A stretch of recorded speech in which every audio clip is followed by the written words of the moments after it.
کیا کرنا ہے اس پیسے کو؟ گولی مارنی اس پیسے کو جب یہ جسم ہی نہیں نہ رہا۔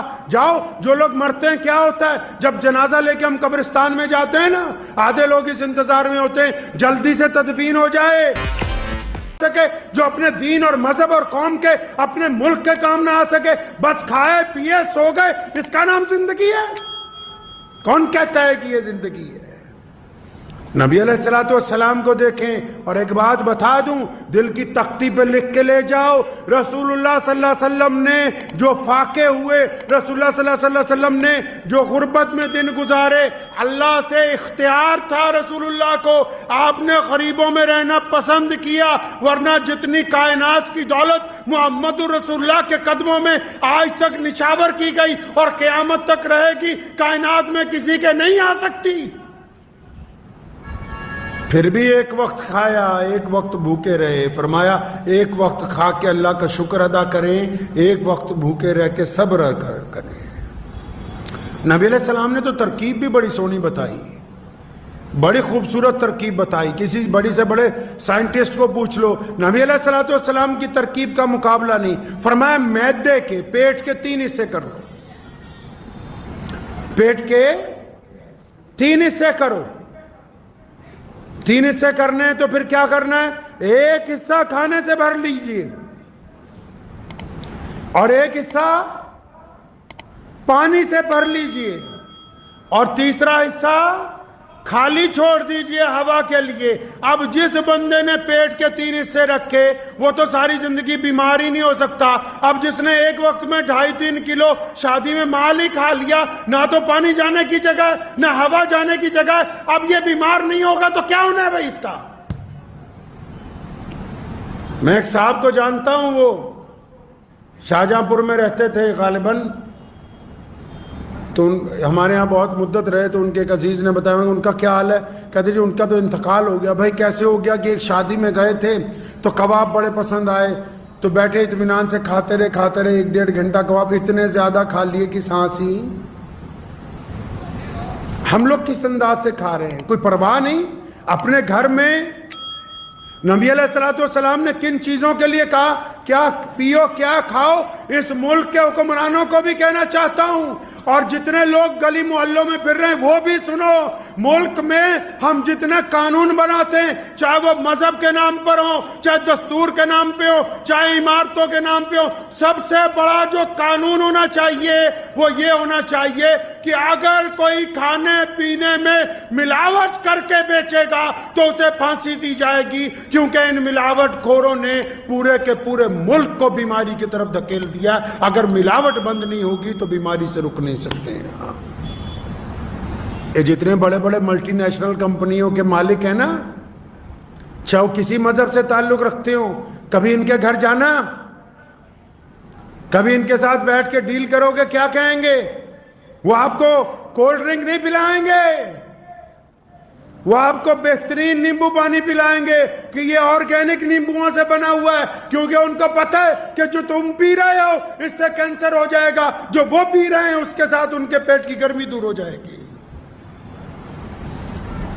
ان کو پتہ ہے کہ کھیتوں کے اندر جو دوائیاں ہم چھڑکوا رہے ہیں آج سے 15-20 سال پہلے تک کیا تھا، شہروں کے اندر کیا تھا؟ لوگ گیہوں کنک خرید کے لاتے تھے۔ میں نے اپنے بچپن میں خود دیکھا ہے، کنک خرید کے لاتے تھے، گھر میں اس کنک کو دھوتے تھے، چارپائی پہ سکھاتے تھے، پھر آٹا پیستے تھے۔ اب تو جیسی جیسی دوائیوں کے چھڑکاؤ کے ساتھ آئی، ہمارے پاس تو وقت ہی نہیں ہے۔ دیکھو ہمارے پاس کتنا وقت ہے، جو دیندار لوگ ہیں وہ بھی آ جاؤ، نماز کے لیے آپ کے پاس وقت ہے، وظائف کے لیے آپ کے پاس وقت ہے، دینداری کے لیے وقت ہے، تو کاروباریوں کے پاس آ جاؤ، دکان سے جانے کے لیے تمہارے پاس وقت ہے، کپڑے سے جانے کے لیے وقت ہے، بچوں کے اسکول جانے کے لیے وقت ہے، لیکن ساری زندگی کا دار و مدار جس مشین پر ٹکا ہے، جس کو جسم کہتے ہیں، اس کی حفاظت کے لیے وقت ہے نہیں تمہارے پاس،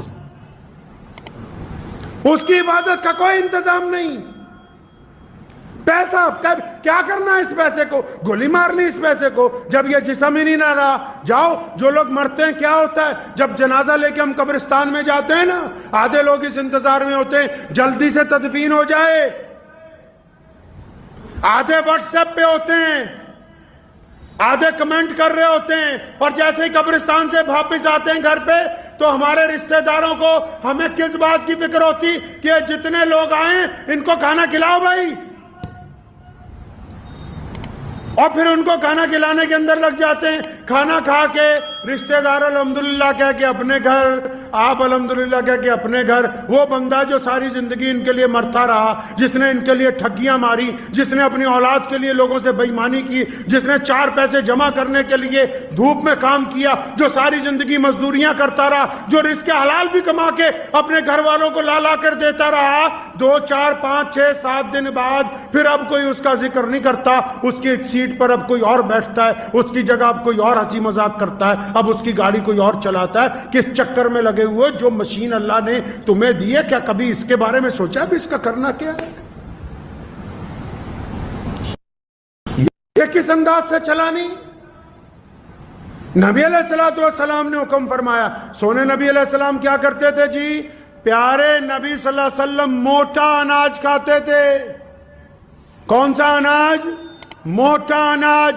اچھا جی پوچھو آج پوری دنیا کی حکومتوں کو، پیچھے ہماری حکومت نے بھی اعلان کیا کہ جتنے بھی فورسز ہیں وہ موٹا اناج کھائیں. پوچھو امریکہ والوں کو، جاپان کو، فرانس کو، چائنا کو، کون سا اناج کھاتے ہو؟ وہ کہیں گے جی ہم تو اپنے لوگوں کو موٹا اناج کھلاتے ہیں، ہم تو باجرہ کھلاتے ہیں، ہم تو موٹی کنک کوٹ کے کھلاتے ہیں، ہم تو اس کا چھلکا نہیں اتارتے. محمد رسول اللہ 1450 سال پہلے کہتے ہیں کہ جب آٹا تیار کر لیا گیا تو اس کا بورا نہ نکالو، اس کو بورے سمیت گوند کے کھاؤ تاکہ تمہارا جسم جو ہے توانا رہے، طاقتور رہے. ہم نے کہا ہمارے پاس تو ٹائم ہی نہیں ہے، ہم نے تو باریک پسا ہوا میدا لانا ہے اور وہی کھانا ہے، خود بھی بیمار ہونا ہے، اپنی آنے والی نسلوں کو بھی بیمار کر کے جانا ہے.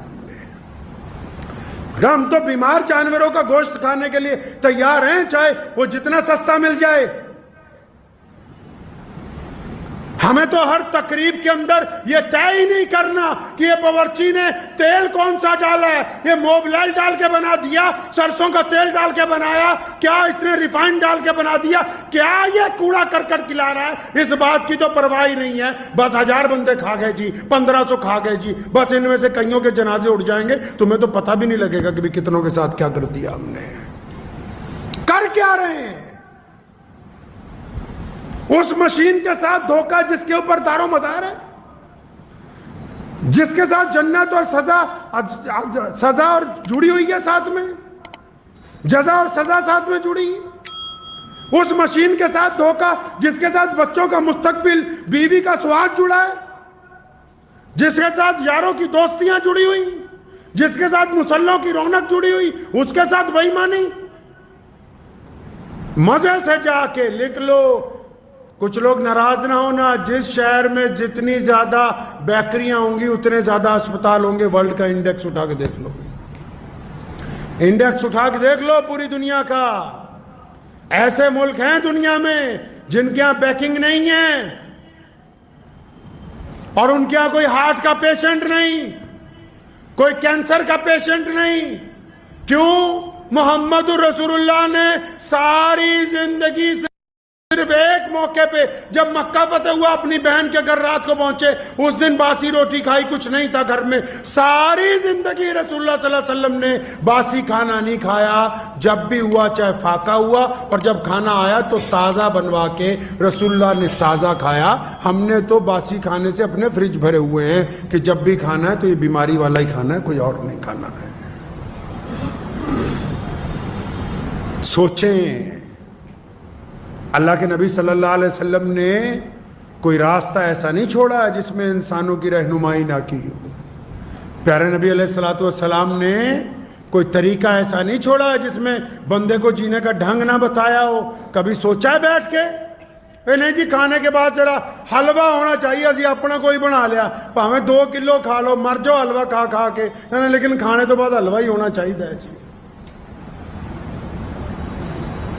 نبی علیہ السلام نے 2 سالن جمع نہیں کیے، 2 سالن جمع نہیں کیے. ہم کتنے بناتے ہیں کم از کم؟ کم از کم 3 یا 4. اچھا جی بریانی تو ہوگی, پھر تو ساتھ میں قورمہ بھی ہونا چاہیے. کوئی آ جائے گا جی ساتھ میں نہاری بھی رکھ لو. اچھا جی کوئی ویشنو بندہ آ گیا, اس کے لیے مکس ویجیٹیبل بھی بنا لو. اچھا جی ساتھ میں پھر دال بھی بنا لو. لیکن یہ جتنے گئے جن کی نیت خراب ہے, یہ تو کوئی ایک بھی نہیں چھوڑتے. یہ تو بس کہہ رہے ایک طرف سے جتنے اندر اتر جائیں اتار لے. جا رہا ہے یہ راستہ قبر, کوئی پتہ بھی نہیں لگے گا. اپنی صحت کے ساتھ کھلواڑ کرنا اللہ کی امانت میں خیانت ہے, لکھ لو. اپنی صحت سے کھلواڑ کرنا اللہ کی امانت میں. اب چاہے وہ عیاشی کر کے کھلواڑ کرتا ہو, شراب پی کے کھلواڑ کرتا ہو, حرام کھا کے کھلواڑ کرتا ہو, ڈپلیکیٹ مسالے بیچ کے کھلواڑ کرتا ہو, ڈپلیکیٹ چیزیں کھا کے اپنی صحت سے کھلواڑ کرتا ہو, کھانے کے بعد زیادہ پانی پی کے کھلواڑ کرتا ہو. جو بندہ اپنی صحت کے ساتھ کھلواڑ کرتا ہے اللہ کی امانت کے ساتھ وہ خیانت کرتا ہے. اور قیامت والے دن اللہ نے یہ زبان ہے نا یہاں ایسے چیپ لگا دینی ہے. پھر ان ہاتھوں کو بولنا, ہاں بھائی بتاؤ کیا کیا تھا تمہارے ساتھ. پھر یہ بتائیں گے یا اللہ یہ تو دھکے سے میدا کہتا تھا نہیں, کھانے کے بعد یہ چیز نہیں پینی, یہ نہیں ہٹا, یا اللہ ہمارے ساتھ دھکا کیا. یہ پیر بولیں گے, یہ جسم بولے گا, آنکھیں بولیں گی, یہ کان بولیں گے. تو اس لیے صرف دین یہی نہیں ہے کہ ہم بہترین نمازی بن جائیں. دین یہ ہے کہ ہمارا جینے کا رنگ ڈھنگ پیارے نبی حضرت محمد رسول اللہ صلی اللہ علیہ وسلم کے حکم کے مطابق ہو. اپنی صحت کا خیال رکھنا آپ کے اوپر فرض ہے, آپ کی ذمہ داری ہے. اپنے کھانے کے وقت کو طے کرنا, سونے کے وقت کو طے کرنا. ہماری یہ بدقسمتی ہے کہ نبی علیہ السلام نے جس وقت سونے کے لیے کہا, ہماری بدماشیوں کا ٹائم ہی اسی وقت شروع ہوتا ہے رات کو, اسی وقت شروع ہوتا ہے رات کو 10 بجے کے بعد. اس بات کو طے کیجیے. اور اس وقت جو پوری دنیا میں جتنی بھیڑ بڑھی, جو حالات پیدا ہوئے, اس کے لیے ڈاکٹر محمد شرافت علی صاحب ہے ایک بہت مشہور یوٹیوب کے اوپر, انہوں نے ایک نسخہ رکھا ہے. میں اکثر اپنے دوستوں کو, عزیزوں کو کہا کرتا ہوں کہ روزانہ ہر بندہ چاہے وہ بیمار ہے یا نہیں ہے, پیارے نبی علیہ السلام نے فرمایا کالے دانے میں موت کے علاوہ ہر چیز کا علاج ہے. کالا دانہ کس کو بولتے ہیں؟ کلونجی کو. 100 گرام کلونجی لیجئے, 100 گرام میتھی دانہ لیجئے, دونوں کو مکس کیجئے. رات کو ایک برتن میں 4-5 گلاس پانی میں اس کے 3 چمچ ڈالیے. 1 چمچ سوہانجنا جس کو بولتے ہیں, انگریزی میں مورنگا پاؤڈر بولتے ہیں, اس کو ڈالیے, ابالیے. 4 گلاس رہ جائے تو ایک مٹی کے برتن میں رکھیے. روزانہ صبح شام پیجئے. اس کو الکلائن واٹر بولتے ہیں. جس بڑے سے بڑے ڈاکٹر کو پوچھ لو گے. اور ایک بیماری آ گئی پانی کی, چلتے چلتے آپ سے گفتگو میں, گاؤں دیہات میں جاتے ہیں جب, بھاگے جا رہے ہیں منرل واٹر. اللہ کے بندے جتنی بیماری اس بند گلاس میں اتنی تو تمہارے نلکے میں طاقت ہے. جتنی بیماری اس بند بوتل میں اس سے زیادہ تو نہر کے بہتے ہوئے پانی میں اللہ نے شفا رکھی. کیا ہو گیا تمہیں؟ آخر جی عزت پہ حرف نہ آ جائے. کیا گاؤں کے ٹیوبل کا پانی اس بند گلاس سے بہتر ہو سکتا ہے؟ ہو کیا گیا؟ جا کس طرف رہے ہو انسانوں؟ زیادہ سے زیادہ اگر کوئی پانی ڈائریا کر دے گا 2-10 لگ جائیں گے, لیکن جو کھلا پانی ہے, تازہ پانی ہے, دنیا کا کوئی بوتل بند پانی تازے پانی کا مقابلہ نہیں کر سکتا ہے. کچھ